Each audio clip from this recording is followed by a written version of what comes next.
सुदूर गांव में मोहन नाम का एक पहलवान रहता था जिसके 5 भैंसें थी। दिन भर भैंसों की देखभाल करना और उनका दूध पीना ही मोहन की दिनचर्या थी। भैंसों का दूध पीते रहने के कारण वह काफ़ी बलवान हो गया। मोहन अपने बचाव और सहारे के लिए लोहे की छड़ हमेशा साथ रखता था। इसके कारण कोई भी मोहन को एक बार देख लेता तो उसकी हष्ट-पुष्ट काया व शक्तिशाली शरीर को देखकर डर जाया करते थे। मोहन का पूरी दुनिया में कोई नहीं था। उम्र बढ़ने के साथ उसे अपनी शादी की चिंता सताने लगी थी। वह अक्सर लोगों से पूछा करता था कि उसकी शादी कहाँ और किससे होगी। लोग उसे देखकर डर जाते व उसके सवाल का जवाब न दे पाते। इस कारण मोहन उनसे मारपीट किया करता, जिसके चलते लोगों ने उस रास्तों से गुजरना ही बंद कर दिया था। एक बार किसी दूसरे गांव का एक ब्राह्मण और एक हमाम विवाह समारोह में शामिल होने जा रहे थे। रास्ते में उन्हें मोहन मिल गया। मोहन ने ब्राह्मण को देखा तो उसने दोनों को अपने पास बुलाते हुए कहा, आप तो मुझे ज्ञानी नजर आते हो, बताइए मेरी शादी कब और कहाँ होगी। इस तरह पहलवान का सवाल सुनकर दोनों ठिठक गए। हमाम काफ़ी चतुर था। उसने सोचा कि अगर हम इससे बहस करेंगे तो इसके बल के आगे हमारा कोई मुकाबला नहीं। हमाम को एक तरकीब सूझी और उसमें दूर एक ताड़ के पेड़ की ओर उंगली से इशारा करते हुए कहा कि आपकी शादी वही होगी। हमाम की बात सुनकर मोहन फूला नहीं समाया और प्रसन्न होकर उसने अपनी 5 भैंसों दोनों को दान में दे दी और ताड़ के पेड़ की दिशा में चल पड़ा। उस ताड़ के पेड़ के पास एक महिला अपने पति व अपने बच्चे के साथ रहती थी। उसका पति बड़ा ही धूर्त आलसी किस्म का शख्स था। उसे बात बात पर झूठ बोलने की आदत थी। इस वजह से वह महिला अपने पति से बेहद परेशान रहती थी। काफ़ी दूर तक पैदल चलने के बाद जब मोहन ताड़ के पेड़ के पास पहुंचा तो वह औरत घर से बाहर निकली। घर के आंगन में प्रवेश करते हुए मोहन लड़खड़ा कर गिर पड़ा और उसका एक हाथ औरत के गाल पर तमाचे की तरह लग गया। औरत को लगा पहलवान जरूर उसके पति को जानता होगा। उसने एक हाथ से गाल मलते हुए औरत ने पहलवान को अतिथि कक्ष में बिठाने के लिए कहा। उसे जलपान कराने लगी। इतने में औरत का पति वहां पहुंच गया। एक पराये मर्द के साथ अपनी पत्नी को देखकर वह गुस्से से मोहन की ओर इशारा कर पत्नी से पूछने लगा, यह शख्स कौन है? औरत ने डरते हुए कहा कि उसे लगा वह परिचित है, इसलिए उसने उसे भीतर आने दिया। अपनी पत्नी की बात सुनकर वह शख्स और भी क्रोधित हो गया और लड़ने के लिए मोहन की ओर झपका। शख्स को रोकने के लिए मोहन ने अपने लोहे की छड़ उसके सिर पर रख दी, जिससे वह आदमी वहीं मर गया। यह सब दृश्य देखकर उसकी पत्नी रोने लगी। माहौल को देखकर पहलवान वहां से जाने लगा।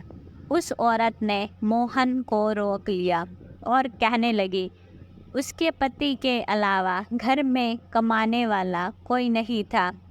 उसकी मृत्यु के बाद अब तुम हमारे साथ ही रहोगे। इसके बाद मोहन और वो औरत दोनों उसी के साथ उसी के घर में रहने लगा। मोहन को भैंसों का दूध पीने के अलावा कोई काम नहीं आता था। ऐसे में कुछ दिन बाद जब घर का राशन खत्म होने लगा तो महिला ने उससे कहा कि वह बाहर जाकर कुछ कमा कर लाए, फिर राजा के पास जाकर खेती के लिए जमीन मांग ले ताकि वह खेती कर अपना भरण पोषण कर सके। महिला की बात सुनकर पहलवान अपने लोहे की छड़ उठाए राजमहल की ओर चल पड़ा। राजमहल के पास पहुंचने पर सभी द्वारपाल और सैनिक मोहन की काया देखकर डर से कांपने लगे और तुरंत राजा तक सूचना पहुंचाई कि कोई बलवान हाथ में लोहे की छड़ लिए महल की ओर बढ़ता चला आ रहा है। सूचना पाकर राजा ने तुरंत अपने मुंशी को बुलाया और उसे तत्काल पहलवान के पास जाकर आने का कारण पूछा। पहलवान मुंशी को खेती के लिए जमीन मांगने की अपनी विनती करता है। संदेश लेकर राजा के पास पहुंचने पर राजा पहलवान को ढेर सारी जमीन देने का आदेश देता है। मुंशी बेहद चतुर होता है।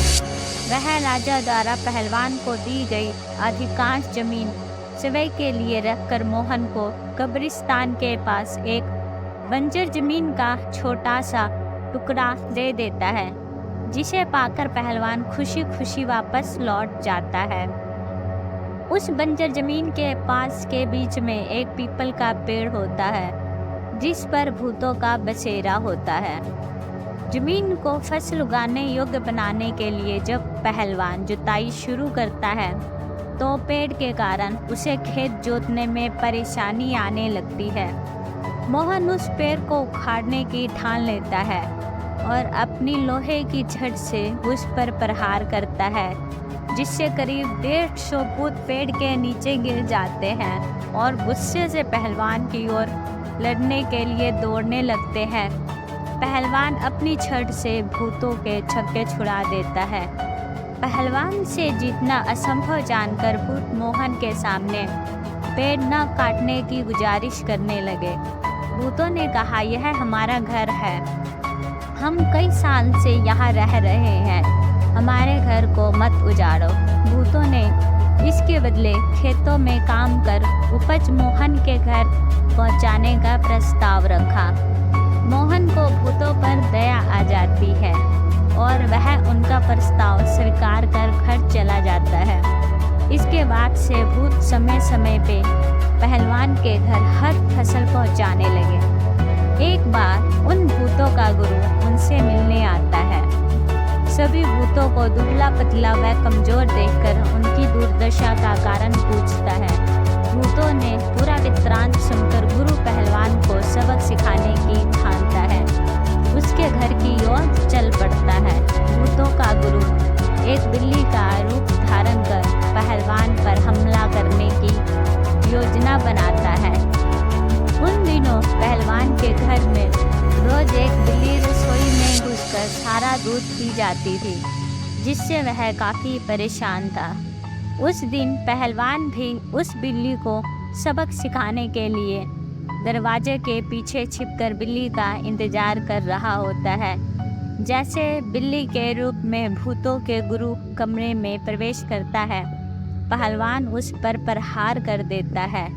पहलवान के प्रहार से भूतों के गुरु की कई हड्डियां टूट जाती हैं। वह अपने असली रूप में आकर अपनी जान बख्शने का निवेदन करने लगता है। मोहन ने भूतों के गुरु को छोड़ने के पर खुद के लिए सजा चुनने के लिए कहा। ऐसे में भूतों के गुरु ने कहा, उसे बख्शने पर वह राशन की मात्रा दुगनी कर देगा। भूतों के गुरु के इस बात पर कुछ देर विचार करने के बाद पहलवान उसे छोड़ देता है। पहलवान के घर से निकलकर भूतों का गुरु सीधे अपने शिष्यों के पास जाता है। शिष्यों के पूछने पर वह उन्हें पूरा वृत्तांत बताता है और कहता है कि अब से पहलवान के घर भेजने वाले राशन की मात्रा दुगनी करनी होगी। इस कहानी से हमें यह शिक्षा मिलती है कि अगर आपका भाग्य बलवान हो तो विपत्तियां भी अवसर में बदल जाती हैं।